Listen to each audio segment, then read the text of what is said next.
और कैसे picnic politics से हारे बिहार, अब बात इस पर।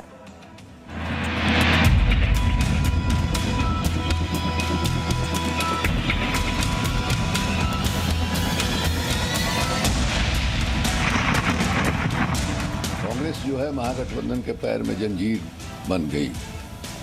अब 70 उम्मीदवार कांग्रेस के लड़े और कांग्रेस ने 70 सभा भी नहीं किया।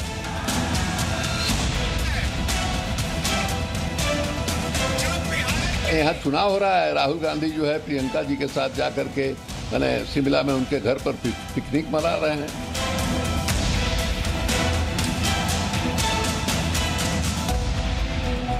राहुल गांधी 3 दिन के लिए आए, एक दिन में 2 सभाएं उन्होंने की, प्रियंका जी का दर्शन नहीं हुआ।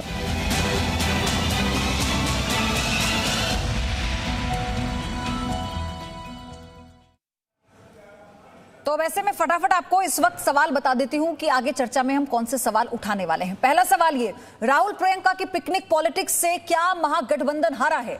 दूसरा सवाल ये, राहुल नहीं गंभीर इसलिए निशाने पर तीर, स्वाभाविक है। तीसरा सवाल, कांग्रेस मतलब हार की राष्ट्रीय पार्टी बन चुकी है। चौथा सवाल, कांग्रेस का साथ हार की गारंटी वाला हाथ। पांचवा सवाल, कांग्रेस के खिलाफ महागठबंधन में अब महासंग्राम छिड़ा हुआ है। पूरा पैनल मेरे साथ जुड़ चुका है। गुरु प्रकाश प्रवक्ता बीजेपी जुड़ेंगे मेरे साथ, अफजल अब्बास नेता जेडीयू से मेरे साथ जुड़ेंगे, संजीव कौशिक जुड़ चुके हैं, राजनीतिक विश्लेषक हैं, सुरेश पासवान नेता आरजेडी से जुड़ चुके हैं, आलोक मेहता वरिष्ठ पत्रकार मेरे साथ जुड़ चुके हैं। सभी का बहुत बहुत स्वागत है। Very good morning. Suresh Paswan, पहला सवाल मेरा आपसे ये है कि हार के बाद आपको अब इस बात का अंदाजा हो रहा है कि कितनी बड़ी गलती हो गई? राहुल गांधी परिपक्व हैं, अपरिपक्व हैं, ये चुनाव से पहले समझ नहीं आया था क्या? दादा, ऐसा है कि कांग्रेस पार्टी के ही बड़े नेता जो भारत सरकार में मंत्री भी रहे हैं, तारिक अनवर साहब लगातार कई बार सांसद रहे हैं, उन्होंने स्वयं कहा है कि कांग्रेस पार्टी के अच्छा प्रदर्शन नहीं होने से महागठबंधन को इस स्थिति में आना पड़ा है। इसलिए सवाल कांग्रेस के अंदर से उठ रहा है कि कांग्रेस पार्टी को जिस तरह से तैयार होकर के, जिस तरह से मजबूती से और जिस तरह से मुकाबला करना चाहिए था, लड़ाई लड़ना चाहिए था, शायद कांग्रेस पार्टी ने उससे चूक गया है। इसलिए सवाल हमारे राष्ट्रीय जनता दल के नेता शिवानंद तिवारी जी ने उठाया है, वह सवाल तो कांग्रेस के बड़े नेता तारिक अनवर जी उन्होंने ये कहा, तुरंत बाद ही कहा था। सुरेश पासवान जी, उन्होंने ये कहा, शिवानंद तिवारी कहते हैं जो अखिलेश के साथ किया वही तेजस्वी के साथ किया। वो कहते हैं कि प्रधानमंत्री इतनी उम्र में आकर इतनी जनसभाएं कर सकते हैं, ताबड़तोड़ रैलियां कर सकते हैं, तो राहुल गांधी क्यों नहीं कर सकते थे? सवाल मेरा सीधे इसलिए आपसे था, क्या आप लोग ये मान रहे हैं कि गलती हो गई साथ लाकर? नहीं, बिल्कुल आपने ठीक सवाल किया है कि जब स्टार प्रचारकों का लिस्ट कांग्रेस पार्टी ने जारी किया था तो उसमें मैडम सोनिया गांधी जी का भी नाम था, राहुल गांधी जी का भी नाम था, प्रियंका गांधी का भी नाम था, लेकिन राहुल जी 3 दिन के लिए 3 जगह सभा, 2-2 सभा किया है। इसके अलावे मैडम सोनिया गांधी और प्रियंका गांधी जी का नहीं आना, अपने आप में स्टार प्रचारक के लिस्ट में जारी करके नहीं आना, यह सवाल जरूर उठता है और इसके लिए कांग्रेस पार्टी को जवाब तो जनता के बीच जरूर देना पड़ेगा कि किन कारणों से संजीव कौशिक, स्टार प्रचारक आरजेडी की तेजस्वी यादव की नैया क्यों डुबो दी राहुल गांधी ने? क्यों वो इतने सीरियस नहीं है? क्यों उन्हें इतना नॉन सीरियस नेता कहा जाने लगा है? और देखिए पयोधी, जब शिवानंद तिवारी जैसे वरिष्ठ राजनेता जो यायावर की भूमिका में हमेशा दिखते हैं, यदि वो इस तरह से कोई सवाल उठाते हैं तो निश्चित तौर पे बहुत सारे सवाल इसके साथ साथ पैदा लेते हैं। हम सिर्फ ये कह रहे हैं कि महागठबंधन और राजग की बात यदि कर लें तो दोनों के वोटों के प्रतिशत की यदि हम बात करें तो लगभग बराबर दोनों का वोट रहा। ऐसे ही लोग हैं जो लोग ये भी कह रहे हैं अभी कि यदि भारतीय जनता पार्टी अकेले अपने बूते पर चुनाव लड़ती बिहार में तो शायद अकेले खुद सरकार बनाने में सक्षम होती और आज भारतीय जनता पार्टी के मुख्यमंत्री होते। वो ये भूल जाते हैं कि जब कभी भी आप गठबंधन की राजनीति करते हैं तो गठबंधन की राजनीति में आपको अपना वोटों का ट्रांसफर उस पार्टी को और उस पार्टी के वोटों का ट्रांसफर आपकी तरफ, जैसे सीटों का समीकरण होता है ऐसे ही होता है। वोट बैंक तो कांग्रेस का भी था ना बिहार में। बात यह है कि जिस संजीव कौशिक, मुस्लिम वोट बैंक तो डाइवर्ट हो गया, ओवैसी जीत गए, आपको वो भी वोट नहीं मिले। आप वोट परसेंटेज की बात कर रहे हैं, सीटों में तो कन्वर्ट नहीं हो पाया ना। 15 में पूरी हो जाए, 15 में 41 सीटों पर चुनाव लड़ी कांग्रेस। संजीव कौशिक, मेरा काउंटर सुन लीजिए, आपको समय दूंगी ना। 15 में 41 पर लड़ी, 27 सीटें, इस बार 70 दे दी, इस बार 19 सीटें। बंटाधार करने में लगे हुए हैं राहुल गांधी। तो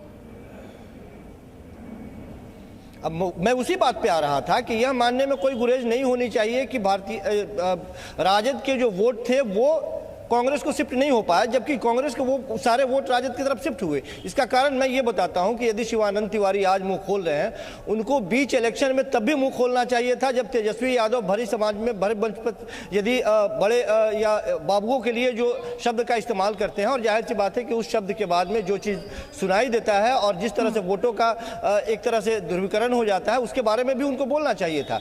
शब्दों पर लगाम होना चाहिए था। मैं बार बार कह रहा हूँ कि यदि प्रतिशत की बात करें, इक्वल है, बराबर है, और ऐसे नहीं देखा जाता। हम लगातार कह रहे हैं कि यदि राहुल गांधी के ऊपर आप प्रश्न खड़ा कर रहे हैं तो ये शिवानंद तिवारी तो पिछले बराक ओबामा ये कह रहे हैं, बराक ओबामा ने ये बात कही। संजीव कौशिक सुनिए, बराक ओबामा ने ये बात कही, लेकिन अगर आप ही के दोस्त कहेंगे, कांग्रेस पार्टी के वरिष्ठ नेता ही कहते हैं राहुल गांधी कुत्तों को बिस्किट खिलाने का समय है, पार्टी में कार्यकर्ताओं से मिलने का समय नहीं है, तो आपके अपने ही बात करेंगे तो कैसे संभालेगा?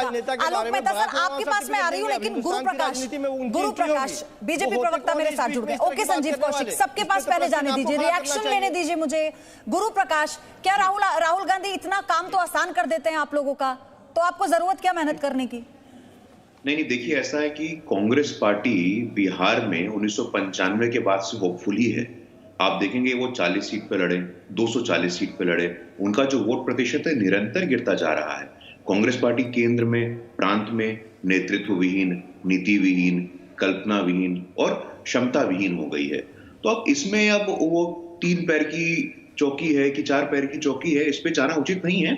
लेकिन कांग्रेस पार्टी के अंदर एक आत्ममंथन होना चाहिए। मुझे तो बार बार अटल जी का बयान याद आता है। अटल जी कहते थे हम विजयी हुए में विनम्रता है, पराजय में आत्ममंथन होना चाहिए। तो कांग्रेस पार्टी को पता नहीं और कितने वर्ष लगेंगे इस बात को सीखने में कि आत्ममंथन करने का वक्त आ गया है।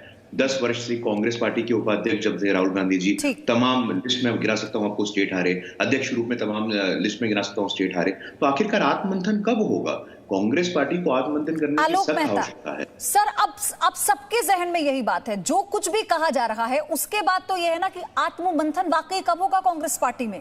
क्या नॉन सीरियस नेता की छवि के साथ राहुल गांधी आगे बढ़ेंगे और उसका खामियाजा पूरी पार्टी भुगतेगी?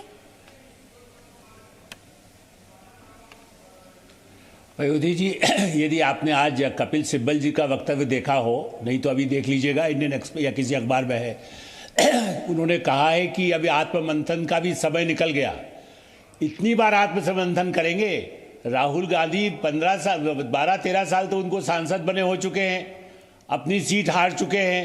आत्ममंथन के लिए क्या करेंगे? दूसरा कितने 100 बार जन्म लेंगे टाइप मामला है कि 100 बार तो पार्टी कितनी बार उसको करेगी समीक्षा। इसलिए शिवानंद तिवारी बहुत ही वरिष्ठ नेता हैं और वो इस तरह के हैं जो बेबाक भी कहते हैं और सही बात कहते हैं। मैं किसी पार्टी की बात नहीं कह रहा हूँ, वो चाहे आरजेडी की मैं बहुत आलोचना करता हूँ कई मामलों में उनके, चाहे वो मजबूरी होगी वो उस पार्टी में हैं, लेकिन उन्होंने जो बात कही है वो कांग्रेस के लिए, पूरे राष्ट्रीय राजनीति के लिए उनका सबक है कि भाई आप सोने के पलंग पर लेटे रहें और कहें कि बैसाखी काम नहीं कर रही है, या जो मुझे उठा के ले जाने वाली पालकी है वो चाहते हैं वो पालकी में राजकुमार की तरह बैठे रहें और उनको सीधे साउथ ब्लॉक में प्रधानमंत्री पद की कुर्सी पर शपथ दिला दी जाए, और या मुख्यमंत्री वो जिसको चाहेंगे इधर उंगली घुमाएंगे और मुख्यमंत्री बन जाएगा। अरे वो राजीव गांधी को देख ले, बिहार कितनी बार गए थे, जब तारिक अनवर अध्यक्ष थे, मैं तब भी वहां रहा हूं, तारिक अनवर के अध्यक्ष रहते हुए राजीव गांधी कितनी बार गए। यही राहुल गांधी पढ़ लें, अपने पिता को तो फॉलो कर लें। तो इसलिए अब समीक्षा आप और हम नहीं कर सकते। समीक्षा से बेहतर है कि पार्टी को खड़ा करने के लिए वो सड़क पर आ जाएं। महागठबंधन की जंजीर वो कह रहे हैं कांग्रेस को, इससे बड़ा ये आरोप नहीं तो और क्या है? इससे बड़ी बात और क्या कह सकते हैं कि वो ब्रेकर है अब? बिल्कुल, बल्कि गठबंधन ही गलत था। देखिए, लालू यादव ने तो उनको हटाया, तारिक को हटाया, भागवत झा के खिलाफ किया, कांग्रेस के खिलाफ किया। आज उनके शरण में जाकर उनकी गोदी में बैठ गए और उसके बाद फिर क्या उनसे अपेक्षा करेंगे? वोट कन्वर्ट क्यों करेंगे? उनका सपोर्टर उनको वोट देगा। आप अपना वोट लाइए, आप में इतनी ताकत ही नहीं है। आप 70 क्या 40 सीट नहीं, 20 सीट नहीं ला सके आप। इसका मतलब है ना कि गलती आपकी है। खाली ये कहें कि कन्वर्ट कर दीजिए जी, कोई गुलाम है क्या वहां पर लोग? आप क्या समझते हैं? आरजेडी के लोग यदि पिछड़े वर्ग के लोग हैं तो गुलाम है क्या आपके, कि कांग्रेस का नाम लेंगे और राहुल गांधी का झंडा लेके घूमने लगेंगे? राहुल गांधी गए जब वहां बाढ़ हो रही थी, लोगों का दुख दर्द बांटा, जो अरबों रुपया रखा हुआ है उनकी जेब में। अफजल अब्बास आपके पास आऊंगी। संजीव पार्टी में कौशिक, इतना फंड है, रिएक्शन करोड़ों रुपया, देखिए इस पे। उसमें से संजीव बांटा कौशिक, क्या उन्होंने? सब कुछ सबके सामने है, जनता के सामने था, तभी ये नतीजा भी हुआ। नहीं, मैं बार बार कह रहा हूं कि जब भी आप गठबंधन की राजनीति करते हैं, गठबंधन की राजनीति में वोटों का शिफ्टिंग होता है, और जब गठबंधन में आज जब आप एक साथ चुनाव लड़ते हैं तो किसी एक पार्टी के वोटों का प्रतिशत संख्याओं में इसको आंकना ठीक है? ये आपको स्ट्राइक रेट पता है क्या रहा? तमिलनाडु, बिहार का राहुल गांधी का स्ट्राइक रेट पता है आपको क्या है? इस वक्त टीवी स्क्रीन पर बता रही हूं, मैं आपको खुद भी बता दूंगी। आप महाराष्ट्र की बात ले लीजिए, सिर्फ घटा। पयोधी, निश्चित तौर पे कांग्रेस पार्टी को आत्ममंथन करने की जरूरत है, इसमें कहीं कोई दो मत नहीं है। लेकिन ये कह देना कि आपने डुबो दिया, भारतीय जनता पार्टी की बी टीम है, वो क्या है, वो क्या कर रहे हैं, वो इससे पहले कहाँ थे, अखिलेश किसी को पता नहीं है क्या? आप जो चीज बोल रहे हैं कम से कम ईमानदारी के साथ बात कीजिए, और इतने ही ईमानदार थे। मैं बार बार, अरे भाई, युवा पयोधी इतने ही ईमानदार थे तो भरी चुनाव में अखिलेश यादव के साथ रैंप वॉक करी 2017 में, ये सोचकर कोई युवा फेस आया है, क्या किया? बीच में उनको एक्शन लेना चाहिए और उस समय बोलना चाहिए था, उस समय उनकी जुबान खुलनी चाहिए थी। क्यों नहीं सवाल उठेंगे? सीटों का बंटवारा हो रहा था उस समय उनको बोलना चाहिए था। आज जब नतीजे आ गए उसके बाद में इस तरह की बात करना, हम समझते हैं कि राजनीति से प्रेरित है, उनको बीच में बोलना चाहिए, पहले बोलना चाहिए था। इस तरह की जेडीयू को भी मिल गया।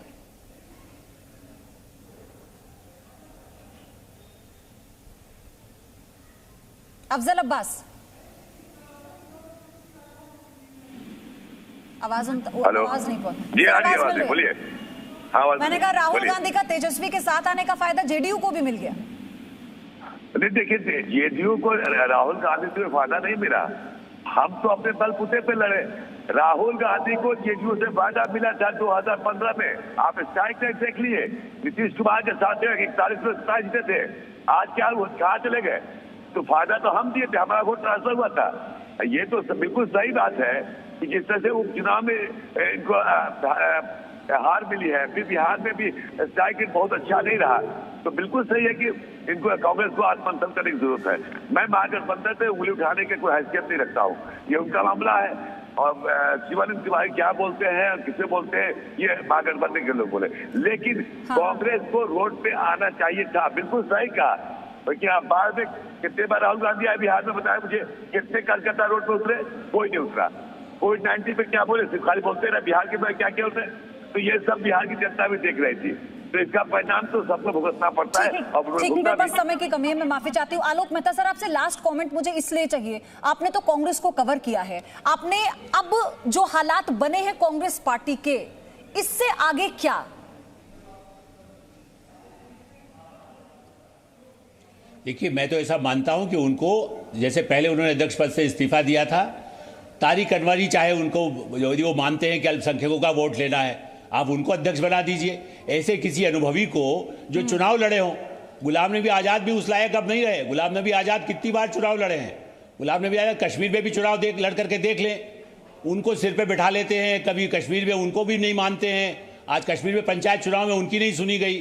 तो उनको पूरा, ऐसे किसी भी व्यक्ति को, यदि मुस्लिम को मानते हैं, पिछड़े को मानते हैं, अगड़े को मानते हैं, ये वो माने नहीं, पार्टी जिसको माने, पार्टी। सचिन पायलट क्यों बोले अभी बैठे हुए हैं, ज्योतिरादित्य सिंधिया चले गए, जो उनके कहते हैं हमारा बचपन का दोस्त है। तो आप सर वही गलती तो करते जा रहे हैं ना, जम्मू कश्मीर में भी उन लोगों के साथ हैं, उन लोगों के साथ चुनाव लड़ने का फैसला कांग्रेस ने किया है, जो शायद कभी भला कर ही नहीं पाए आज तक जम्मू कश्मीर का, जो अब इस बात को लेकर एकजुट हुए हैं कि हमें 370 को फिर से बहाल कराना है। तो ये तो वाकई अब सोचना होगा कांग्रेस को कि क्या सिर्फ राहुल गांधी के बूते इस पार्टी को आगे बढ़ाएंगे, या फिर ये सोचेंगे कि इस पार्टी के अस्तित्व को बचाने के लिए अब ऐसे व्यक्ति को सामने लाना होगा जिसका अस्तित्व लोगों के बीच में बहुत मजबूत हो। बहुत बहुत धन्यवाद आपका, आप सभी का हमारे साथ जुड़ने के लिए इस चर्चा में। Presenting B News app available on Google Play and App Store. Download it now.